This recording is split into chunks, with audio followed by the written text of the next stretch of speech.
Quem aqui não lembra quando Jesus, ele disse que muitos naquele dia vão dizer: Senhor, Senhor, nós profetizamos em Teu nome, nós expulsamos demônios em Teu nome, nós fizemos milagres em Teu nome.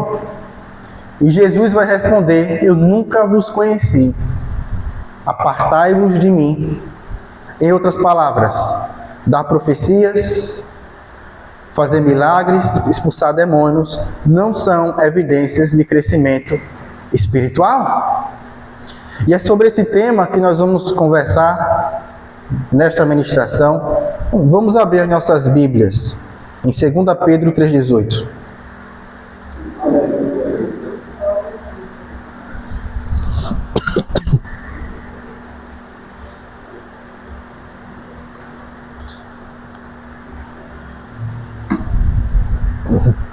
Segunda Epístola de Pedro, capítulo 3, versículo 18.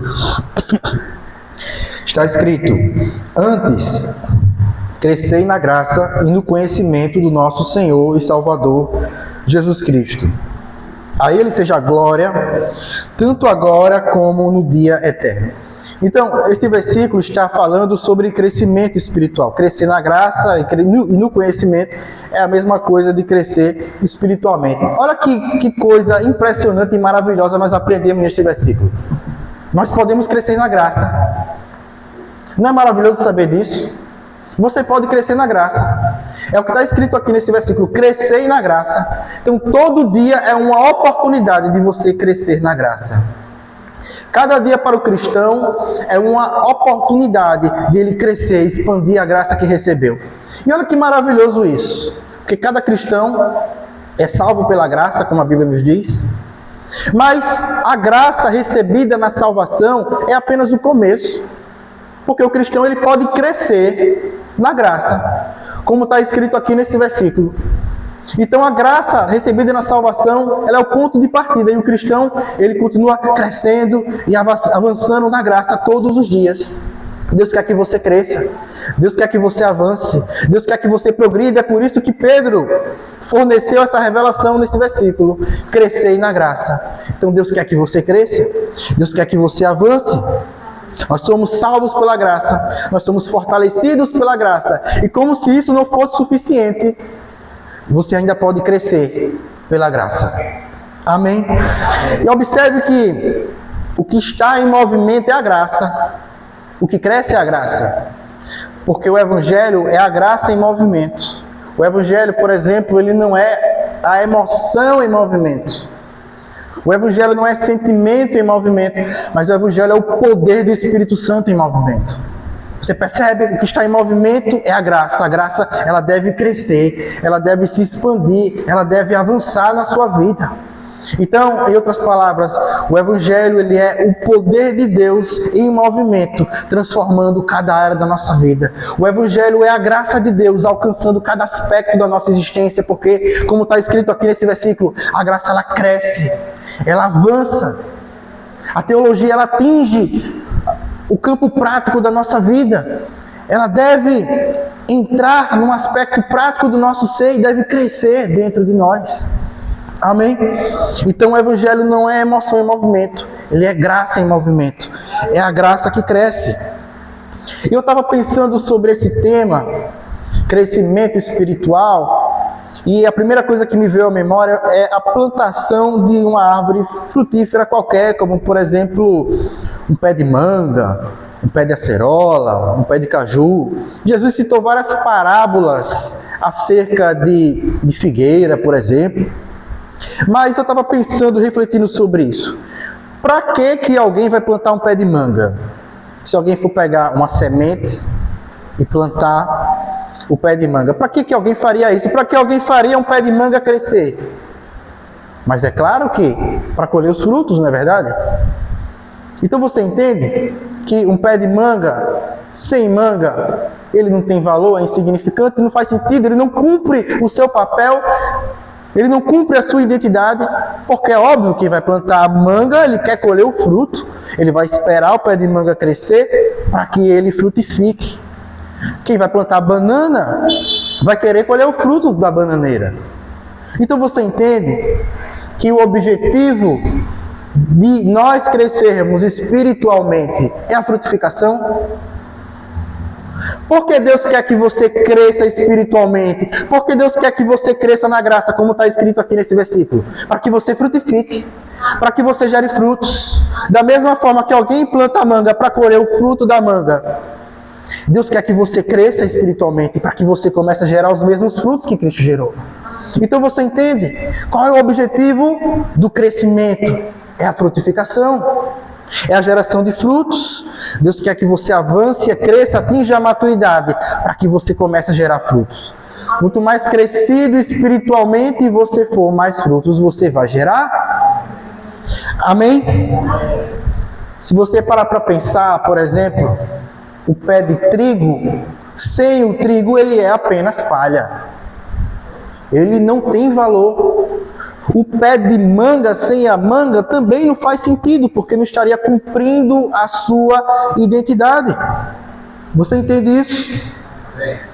Então, a gente percebe que, assim como o trigo sem o fruto, sem o trigo, ele seria apenas palha, o homem sem Cristo, ele também não consegue gerar frutos de valor. É por isso, por exemplo, que no Salmo capítulo 1, no primeiro Salmo, está escrito que o ímpio, ele é como uma palha soprada ao vento. Palha significa um pé de trigo sem o trigo, sem fruto, porque o ímpio não consegue gerar frutos. O homem ele precisa estar conectado com Deus para que ele consiga gerar frutos espirituais agradáveis ao Senhor. O homem desconectado de Cristo, ele não consegue atingir o verdadeiro propósito da sua identidade, que é gerar frutos. Se você parar para pensar, na época de Jesus havia algumas cidades que eram muito ricas, muito prósperas, financeiramente falando, como por exemplo Jericó, Jerusalém. Jericó foi uma cidade construída por Herodes naquela época, reconstruída por Herodes para ser uma cidade luxuosa, para ser uma cidade destinada ao público mais rico daquela época. Inclusive a Bíblia nos revela que Zaqueu era um homem muito rico e ele morava em Jericó. Jericó era um condomínio de luxo naquela época, era uma cidade muito rica e próspera.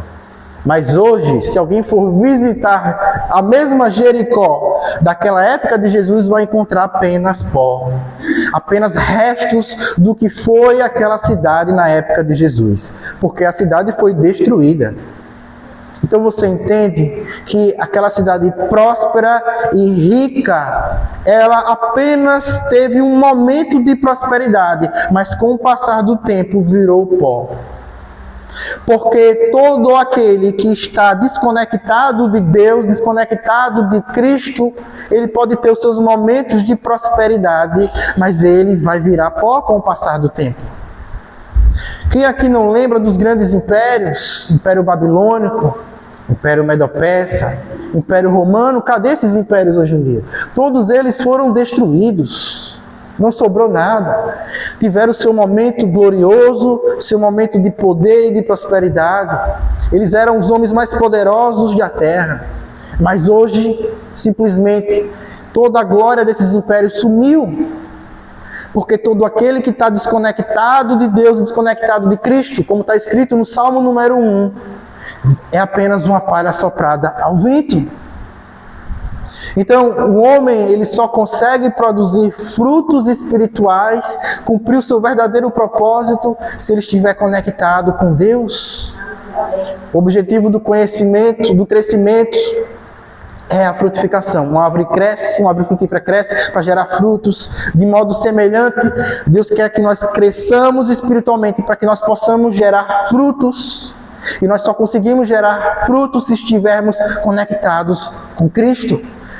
Se nós formos ramos conectados com Cristo, nós conseguiremos gerar os frutos do crescimento espiritual. E todo aquele que estiver desconectado com Cristo pode até ter seus momentos de prosperidade, mas o fim vai ser trágico porque vai virar apenas pó, como foi com os grandes impérios, como foi com qualquer outro. Mas o único que reina eternamente é Jesus Cristo.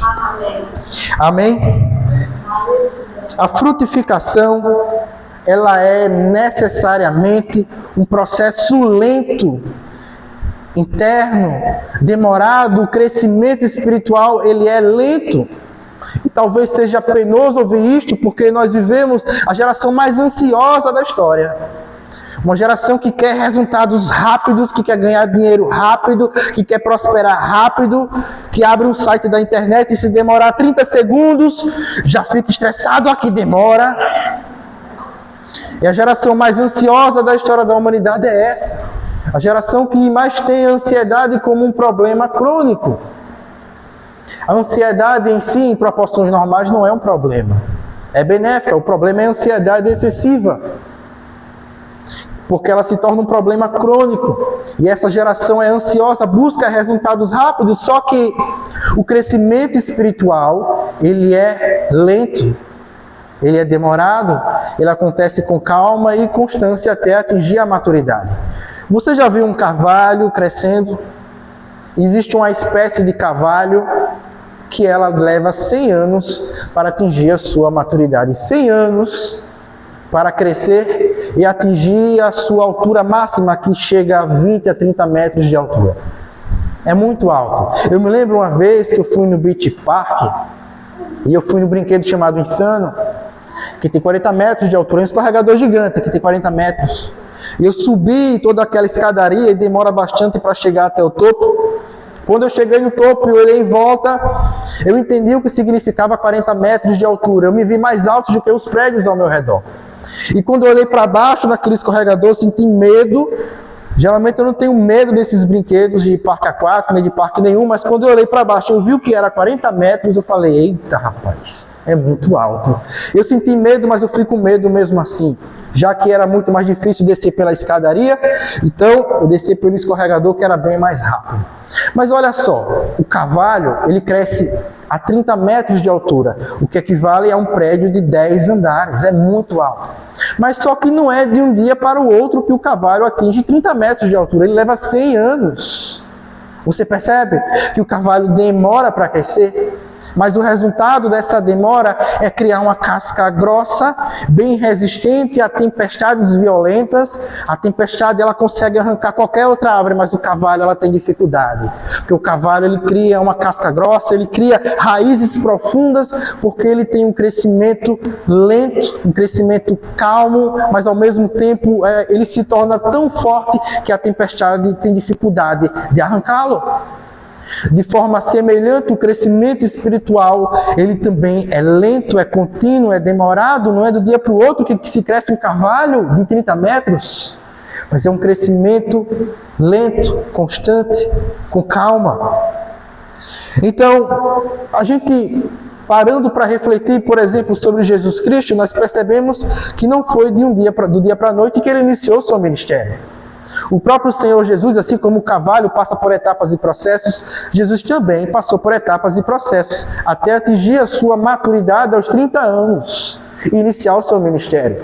E antes de iniciar o seu ministério, Jesus ainda passou pela provação no deserto, que foi uma provação extremamente importante para que Jesus ele pudesse iniciar o seu ministério. Então, o deserto para Jesus, especificamente falando, ele foi uma forma de Deus para promovê-lo ao ministério. Porque já que o chamado de Jesus era vencer na cruz sozinho, Jesus também ele teve que aprender no início do seu ministério a vencer sozinho. Por isso que ele foi encaminhado pelo Espírito ao deserto, um lugar extremamente solitário. Ele estava sozinho naquele deserto. Ele teve que aprender a vencer sozinho todas as tentações do diabo. Porque no fim do seu ministério, ele também iria sozinho para aquela cruz. Mas ele já tinha aprendido a vencer sozinho no início do seu ministério. Então, o deserto não é algo que todos os cristãos precisam passar. Cada um tem um chamado específico, mas Jesus precisou passar pelo deserto. E para Jesus isso foi importante, para que ele fosse treinado para o início do seu ministério. Então observe, Jesus passou por etapas e processos para iniciar o seu ministério. Não foi de um dia para o outro. O carvalho ele leva 100 anos para atingir a sua maturidade. Não é do dia para o outro que se cria uma árvore tão robusta e tão vigorosa como o carvalho. Uma árvore que resiste a tempestades violentas e que chega a 30 metros de altura. Então, de modo semelhante, o crescimento espiritual, ele é lento, ele é demorado e ele deve ser contínuo. Dia após dia, segundo esse versículo aqui que nós lemos, nós devemos estar crescendo continuamente na graça, até atingir a maturidade, que é o estágio de gerar frutos, porque o objetivo do crescimento é a geração de frutos, não é verdade? Quem planta manga quer colher os frutos. Não faz sentido crescer uma manga se não for para colher os frutos. Então Deus quer que você cresça para gerar frutos. Esse é o verdadeiro objetivo do crescimento espiritual. E perceba que crescer espiritualmente é um mandamento bíblico. Pedro escreveu: crescei na graça. Você deve crescer. Você deve ter a disciplina de ser diligente no crescimento. Você deve ter a ação de crescer todos os dias. Crescer todos os dias na graça é um mandamento, é uma ordenança bíblica. A vida cristã, ela consiste em estar crescendo continuamente. A vida cristã autêntica, ela está sempre avançando, está sempre crescendo. Deus quer que você cresça todos os dias. Existem cristãos que eles são salvos pela graça e eles entram num estágio de estagnação. Ficam estáticos, parados e não avançam, não crescem. Já existem outros cristãos que eles são salvos pela graça e retrocedem, descaminham na fé, entram num estágio de decadência. Mas deixa eu te contar uma coisa: a estagnação é tão ruim quanto a decadência. Você sabia disso? Existem cristãos que estão no estágio de estagnação, que criticam aqueles que descaminharam na fé, mas a verdade é que a estagnação é tão ruim quanto a decadência. E deixa eu te provar isso. Quem aqui não lembra daquele dia que Jesus viu de longe uma figueira? E Jesus esperava colher figos daquela figueira. Ele se aproximou da figueira e ele percebeu que ela não tinha frutos. Então o que foi que Jesus fez? Ele amaldiçoou a figueira e ela secou até a morte. Em outras palavras, a figueira ela não estava avançando, não estava crescendo, não estava progredindo, não estava gerando frutos, ela estava estagnada. A figueira estava estática, estagnada, parava, não avançava. E o que foi que Jesus fez? Ele secou a figueira até a morte. E o que isso significa? Significa que a estagnação ela é muito semelhante à morte. Porque a figueira estagnada foi seca até a morte por Jesus. Você percebe? A figueira estagnada foi amaldiçoada por Jesus. A estagnação é tão ruim quanto a decadência, é tão ruim quanto a morte. Porque Jesus secou a figueira estagnada até a morte. Então, existem cristãos que criticam aqueles que descaminharam na fé, mas o cristão estagnado, ele está num estágio espiritual tão ruim quanto a decadência. É por isso que a Bíblia diz que nós temos que crescer. Crescer é um mandamento, uma ordenança. Pedro escreveu, ele forneceu essa revelação na segunda epístola de Pedro 3,18. Nós acabamos de ler: crescer na graça. Você deve ter essa ação de crescer. A vida cristã ela é como andar de bicicleta. Você precisa estar sempre pedalando, sempre avançando. A vida cristã consiste em estar avançando continuamente. O que acontece se você parar de pedalar? A bicicleta ela vai tombar para um lado. A vida cristã é como andar de bicicleta. Ela precisa estar sempre crescendo espiritualmente, sempre crescendo na graça, sempre avançando. Deus quer que você avance. Deus não quer que você fique parado. Deus não quer que você fique estagnado. Deus quer que você cresça, avance e atinja a maturidade, para que você comece a gerar frutos espirituais. Porque o cristão que fica estagnado, parado, estático, que não avança, ele vai entrar num estágio de espiritualidade doentia e enferma. O cristão estagnado vai produzir ansiedade na sua vida. E a ansiedade vai destituir a providência de Deus na sua vida. O cristão nunca pode ficar parado. A vida cristã é como andar de bicicleta. Tem que estar sempre pedalando, sempre avançando, sempre crescendo na graça. Se parar de andar de bicicleta, a bicicleta vai tombar. Então Pedro forneceu essa revelação. 2 Pedro 3,18.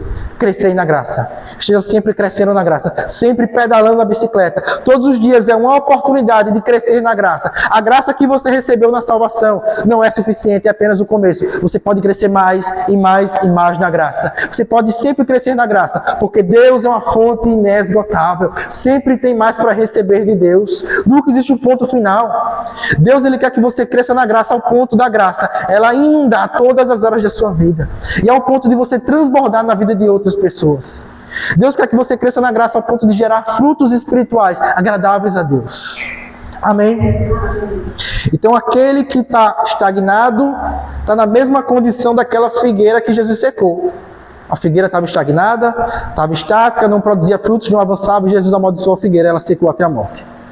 O cristão estagnado, ele vai entrar no estágio de ansiedade, de espiritualidade doentia.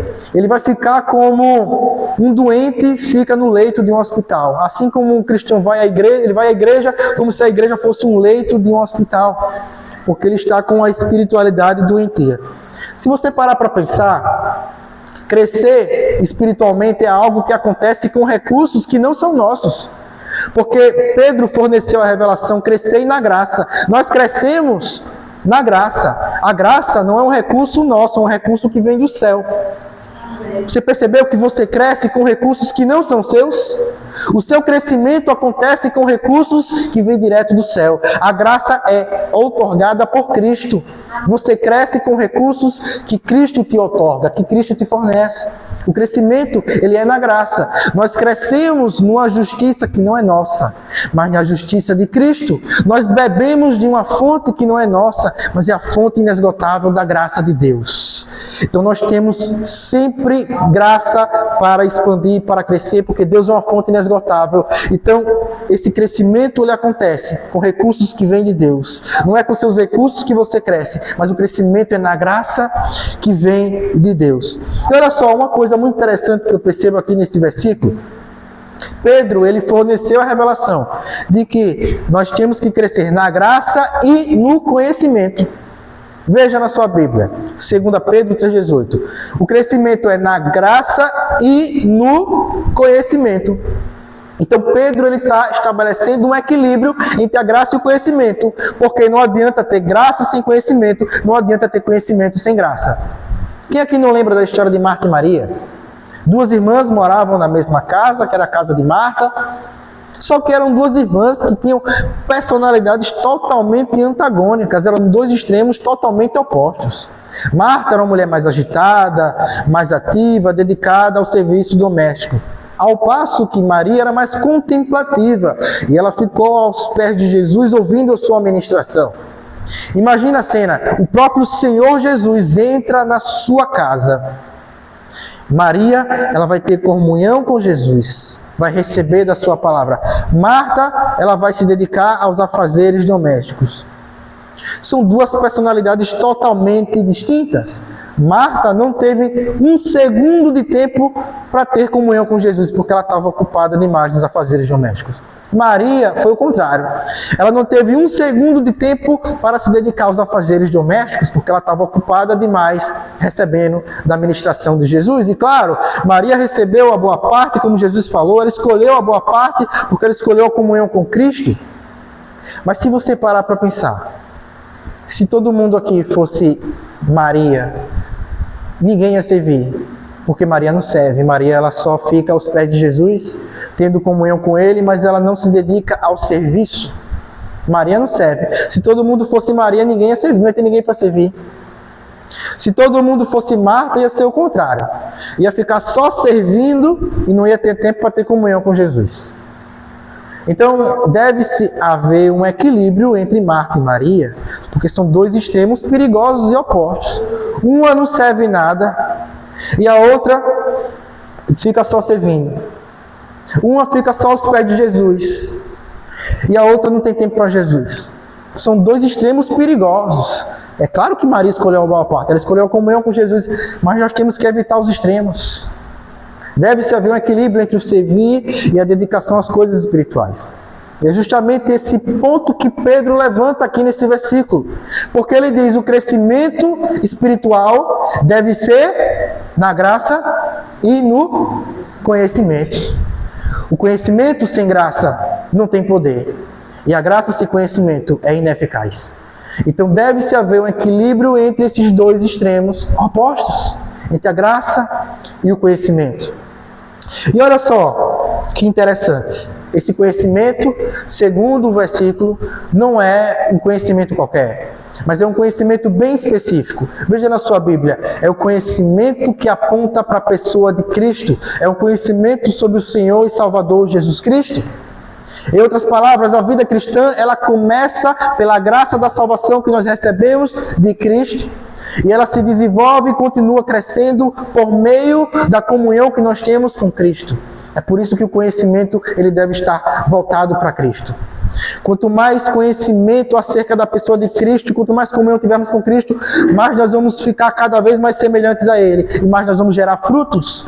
Porque o objetivo do crescimento é a geração de frutos. Um pé de manga cresce para gerar frutos, e se ele não gerar frutos, é inútil, não serve para nada. Aquela figueira que Jesus secou, ele secou porque ela não gerava frutos e por isso era inútil, não cumpria a sua identidade.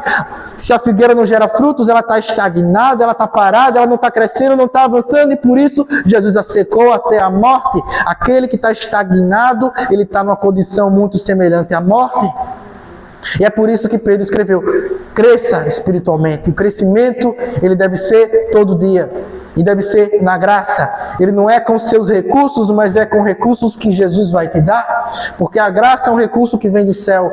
Nós temos que usar recursos que vêm de Deus para crescer espiritualmente, ao ponto do Evangelho transformar cada área da nossa vida. Porque a Bíblia, ela não é apenas papel e tinta, mas ela é uma palavra viva, e por ser viva, ela deve transformar a nossa vida de uma forma prática, de uma forma completa. A teologia deve atingir a nossa vida, porque o único livro que tem palavras vivas é a Bíblia. Todos os outros são papel e tinta. Amém? Mas olha só, o crescimento espiritual, ele deve acontecer sobre o fundamento certo. Eu me lembro de um dia, eu estava conversando com um rapaz, e ele viu um prédio, e ele se questionou: rapaz, como é que um prédio desse não cai? O prédio não cai porque existe uma parte do prédio que ninguém vê, que está abaixo do solo, e essa parte do prédio se chama fundação. A fundação do prédio, ela entra dentro do solo a mais aproximadamente 20 metros, e ela tem resistência suficiente para segurar um prédio em pé. Quanto mais se sobe, quanto maior a altura, mais forte é o vento. Ou seja, quanto mais sobe os andares do prédio, mais forte é a força do vento. Lá no último andar, no mais alto andar do prédio, a força do vento é muito forte. Mas o vento não consegue derrubar o prédio, porque abaixo do prédio ninguém está vendo. Mas existe um sistema de fundação que entra dentro do solo, a aproximadamente 20 metros, e ele é capaz de sustentar o prédio em pé. Ele resiste à força do vento. Então, o crescimento do prédio, ele acontece sobre um fundamento, sobre um alicerce firme. E se o fundamento não for firme e não for bem dimensionado, até mesmo qualquer vento consegue derrubar o prédio. Então, uma construção como um prédio precisa ser construída sobre o fundamento certo. Uma árvore, ela precisa ser plantada sobre o substrato certo, senão ela pode morrer. De forma semelhante, Jesus nos disse que o nosso crescimento, ele deve estar alicerçado e enraizado em Cristo, que é a rocha. Não adianta apenas crescer espiritualmente, mas nós temos que crescer sobre o fundamento certo. E esse fundamento é Cristo. Vamos abrir nossas Bíblias em Mateus capítulo 7, versículo 24.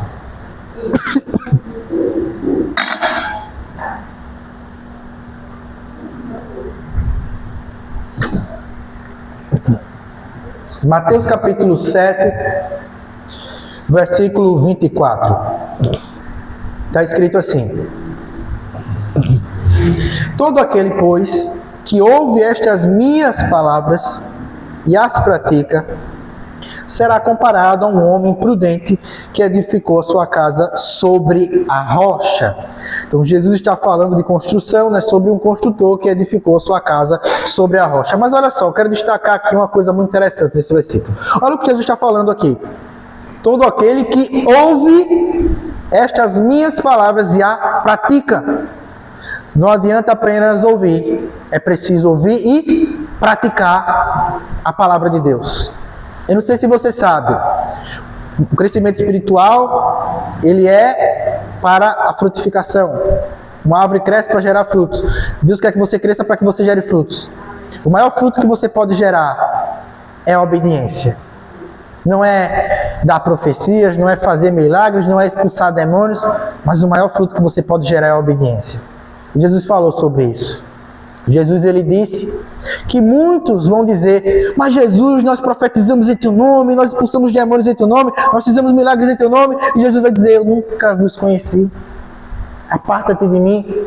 Você percebe? Pessoas que profetizaram, fizeram milagres, maravilhas, expulsaram demônios. E Jesus vai dizer: mas eu nem te conheço. Por que profetizar, expulsar demônios não são os principais frutos que nós podemos gerar? Na verdade, nem são fruto que nós geramos, porque quem gera esses frutos é o nome de Jesus. Não é um poder que era o nosso nome, mas é o poder que era o nome de Jesus que gera esses frutos. O único fruto que você consegue gerar mediante a sua disciplina é a obediência.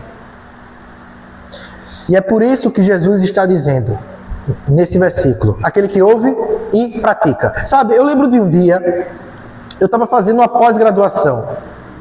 Escuta só essa história. Eu estava fazendo uma pós-graduação. E uma matéria da pós-graduação era ética cristã. E é claro que na turma havia pessoas adeptas a diversas outras crenças. Havia judeu, muçulmano, ateu. E todos eles precisavam estudar ética cristã. Era uma matéria obrigatória, se quisesse ser aprovado na pós-graduação. O que é que impede de um ateu tirar nota 10 na matéria ética cristã? Nada. Ele pode estudar e tirar nota 10? Pode ou não pode? O ateu, olha que coisa. O ateu pode tirar nota 10 na matéria ética cristã. Uma matéria que ensina fundamentos bíblicos. Basta ele estudar. Mas você acha que o ateu vai viver aquilo que ele estudou? É claro que não vai. E é por isso que Jesus está dizendo aqui: todo aquele que ouve e pratica. O ateu, ele ouve fundamentos bíblicos da matéria ética cristã, ele tira nota 10, mas ele não vai praticar. O cristão que ouve e não pratica, ele está se igualando a um ateu, que tira nota 10 na matéria ética cristã, mas é óbvio que ele também não vai obedecer aquilo que ele ouviu. O ouvir sem praticar, ele é inútil, não faz sentido. Eu estava pensando comigo, e imagina que alguém aqui, é só um exemplo hipotético, está sentindo fortes dores. E aí você vai ao médico, só um exemplo hipotético. E aí o médico chega para você e diz assim: eu vou prescrever aqui um medicamento, você só precisa tomar esse medicamento 3 vezes ao dia. Uma vez pela manhã, outra vez à tarde e outra noite. Você toma 3 vezes ao dia durante uma semana e você vai ficar bem. Então a pessoa pega aquela prescrição médica, compra o medicamento e obedece rigorosamente aquilo que o médico prescreveu. E eu pergunto para você: por que é que uma pessoa, ela obedece o que o médico prescreveu, mas ela não obedece o que Jesus prescreveu na sua palavra? Porque nós só obedecemos aquilo que nós consideramos importante. Você percebe isso? Talvez você diga: eu considero que o que Jesus ensina é importante com a boca, mas se não estiver obedecendo, você não considera, não. Porque você está negando com suas atitudes. Você entende? No íntimo do nosso ser, nós só obedecemos a prescrição daquilo que nós consideramos importante para nós. Por isso que pessoas obedecem o que o médico prescreveu, mas não obedecem o que Cristo prescreveu na sua palavra. Amém? É por isso que o maior fruto que nós podemos gerar para Cristo é a obediência. Deus quer que você cresça espiritualmente para que você gere frutos, assim como um pé de manga cresce para gerar manga. E o objetivo desse crescimento é para gerar o principal fruto de todos, que é o fruto da obediência. É o único fruto que nós conseguimos gerar mediante diligência espiritual. Você pode fazer milagres, maravilhas, expulsar demônios, o que for, mas são frutos que são gerados pelo poder que era o nome de Jesus e não pela nossa diligência, você entende? Por isso que o principal fruto de todos é o ouvir e o praticar a palavra de Deus. E quanto maior for o crescimento espiritual, quanto maior for a maturidade espiritual, mais nós vamos gerar o fruto da obediência. E ser crescido espiritual não tem a ver com congregar em uma igreja. Por exemplo, imagina só, pensa comigo, olha a situação. Judas, aquele que traiu Jesus. Judas, ele era discípulo de Jesus. Ele estava lá com Jesus quando Jesus estava pregando. Quando Jesus estava ensinando, Judas estava lá. Quando Jesus estava fazendo milagres, Judas estava lá também participando, porque era discípulo de Jesus. Quando Jesus estava expulsando demônios, Judas estava lá participando. Ele não era discípulo? Judas participou da maioria das atividades espirituais de Jesus. Alguém aqui pode dizer que Judas era um cristão verdadeiro? Não, não pode. Você entende que participar das atividades espirituais não é um indicativo, não é uma evidência de ser cristão? Só existe uma única evidência que caracteriza o discipulado autêntico, que é a geração de frutos. O crescimento é para gerar frutos e o principal fruto é a obediência. É ouvir e praticar. Quanto tempo eu tenho? Olha aí, por favor.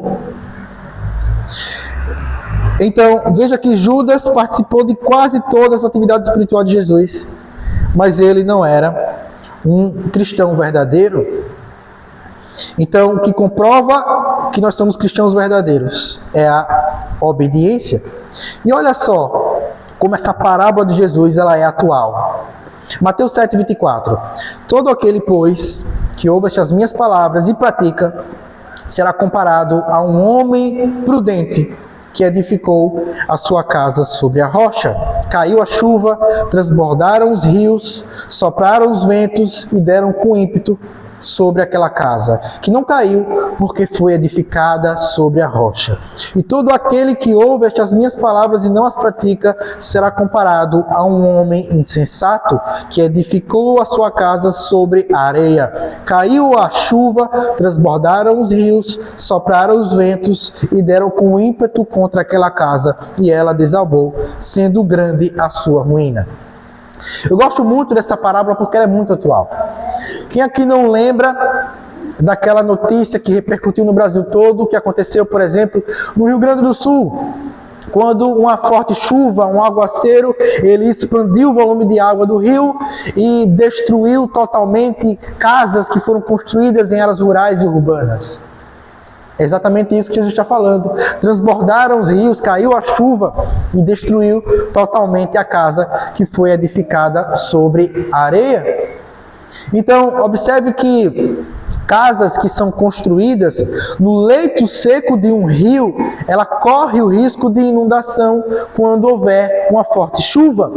Porque a planície de inundação de um rio, ela se expande o seu volume de água no inverno, no momento da chuva. E esse problema acontecia também na Palestina na época de Jesus e continua acontecendo até hoje aqui no Brasil, na população que mora perto de rio. E Jesus chama de imprudente a pessoa que edifica a casa sobre a areia. Porque naquela época, muitas vezes acontecia da pessoa, ela vê um terreno que era maravilhoso aos olhos, era um terreno aprazível, bem defendido do sol, sombreado, um terreno que parecia maravilhoso para construir. Então, rapidamente, a pessoa construía uma casa sobre aquele terreno que parecia ser ideal para a construção, e ela escavava até a areia. Jesus chama essas pessoas de imprudentes, porque ela não está pensando a longo prazo.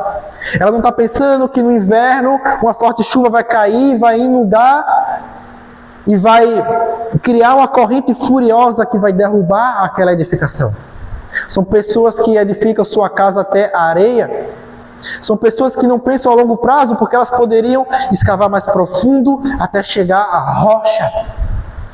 Existem dois tipos de construtores: Aqueles que crescem a sua edificação, a sua casa sobre a rocha, e aqueles que crescem e edificam sobre a areia. A casa significa a nossa vida aqui, nesta parábola de Jesus. A nossa vida, ela pode crescer sobre o fundamento errado ou sobre o fundamento certo.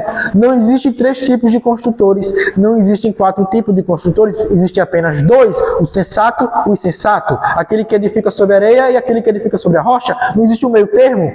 Ou você está edificando a sua vida sobre o discipulado autêntico em Cristo, ou você está edificando a sua vida sobre a areia. Não existe meio termo, não existe 3 tipos de construtores, existe apenas o sensato e o insensato. E aquele que ouve e pratica a palavra de Deus, ele está crescendo espiritualmente na graça, edificado sobre a rocha. E olha só que interessante, a fundação, a rocha, é algo que ninguém vê. A casa dos 2 construtores talvez sejam idênticas, talvez sejam iguais, e talvez a casa que foi edificada sobre a areia seja mais bonita, mais bela em aparência. Mas existe algo que ninguém vê. No subsolo, abaixo do solo, somente a casa que foi edificada sobre a rocha vai ficar de pé quando a tempestade violenta bater sobre ela. Entenda uma coisa, nessa parábola aqui, Jesus, ele está garantindo, ele está assegurando que a tempestade vai chegar, que o rio vai transbordar, que o vento vai soprar. E perceba que a tribulação chega de todos os lados. O vento vem dos lados, a chuva vem de cima e a inundação vem de baixo. Jesus está dizendo, a tribulação vai chegar dos lados de cima e de baixo. Mas a única casa, a casa representa a nossa vida, a única vida que vai ficar de pé é aquela que foi edificada sobre a palavra de Cristo, sobre o discipulado autêntico. Talvez de aparência a casa edificada sobre a areia seja mais bonita, mas a parte que ninguém vê, a parte que fica abaixo do solo, é essa que determina quem vai ficar de pé. Amém? Então, meu tempo já esgotou. Resumindo a minha ministração, que o tema foi crescimento espiritual. O crescimento espiritual, ele é lento, ele é como um carvalho que leva 100 anos para crescer, mas o carvalho cria raízes profundas, cria uma casca grossa que nem a tempestade violenta consegue derrubar. Ele é lento, ele acontece com calma, com constância, acontece todos os dias. E ele tem o objetivo de gerar frutos. O principal objetivo do crescimento é a geração de frutos, é a frutificação. E o principal fruto que você pode gerar para Jesus é a obediência. Não é expulsar demônios, não é fazer milagres, é a obediência. Tem gente que se sente culpado porque não está sendo usado por Deus para fazer milagres, mas o maior fruto que você pode gerar para Deus é a sua obediência. É o único fruto que você consegue gerar mediante disciplina e diligência espiritual. Amém? Vamos encerrar por aqui a ministração. Senhor, muito obrigado por essa palavra, que ela possa adentrar em nossos corações, que essa palavra ela possa de fato produzir resultados espirituais, que os nossos ouvidos espirituais estejam abertos para essa mensagem, que nós possamos ser como o carvalho que cresce de forma lenta, mas ele é forte, robusto, vigoroso, e nem a tempestade violenta consegue derrubá-lo. Que nós possamos respeitar as etapas e os processos de crescimento, que não haja estagnação na nossa vida, porque a vida cristã estagnada, ela vai produzir ansiedade em nós, mas que a nossa vida cristã, ela seja edificada sobre a rocha, construída sobre a rocha que é Cristo. Que a nossa vida, ela seja como uma casa edificada sobre a rocha, que nenhuma tempestade consegue derrubar. O vento pode soprar, a tribulação vem de cima, vem dos lados, vem de baixo, mas nada pode derrubar a casa que foi edificada sobre a rocha. Nós declaramos, Senhor, que a nossa vida, ela tem a fundação certa, ela tem um firme fundamento, ela tem um fundamento sólido que é Cristo. No nome de Jesus, nós vamos crescer e edificar a nossa vida sobre essa rocha. Amém.